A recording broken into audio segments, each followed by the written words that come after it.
Do you collect something that brings you pleasure and that will trigger a smile on your face when you look at them? Can you guess what I collect? I get great pleasure from looking at my roosters, and they trigger a smile every time I look at them. And in fact, sometimes when I walk in the dining room early in the morning, I will say to them, "Good morning." And of course, my husband laughs at me when I do that.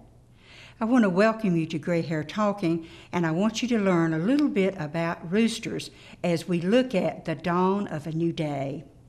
Now, I love roosters, as you can tell, and I love the big ones and the middle-sized ones, and I even love the little tiny ones. And look at this little tiny rooster. Isn't he precious? Now, I've only collected roosters for a few years, but I imagine my love of roosters stemmed from my childhood, where chickens roamed the yard and a big rooster crowed every morning to wake us up.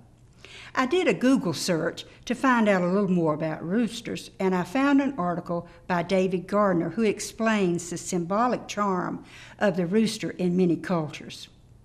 David points out that there are two rooster traits that we all know. One, of course, is the crowing at the dawn of the new day, and it makes it a symbol of the daily victory of light over darkness and the triumph of good over evil.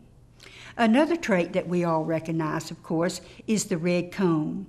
And this red comb makes it a symbol of the sun and even of Christ, the light of the world, who announced an end to spiritual darkness and despair. In some cultures, the rooster is painted on doors to ward off evil spirits. In the Middle Ages, the rooster became a popular Christian image on weather vanes, and that continues until this day. In fact, I have a rooster above the door on my little red barn in the backyard. Not only did we find something in the Google search, but when we do a Bible search, we learn about roosters as well.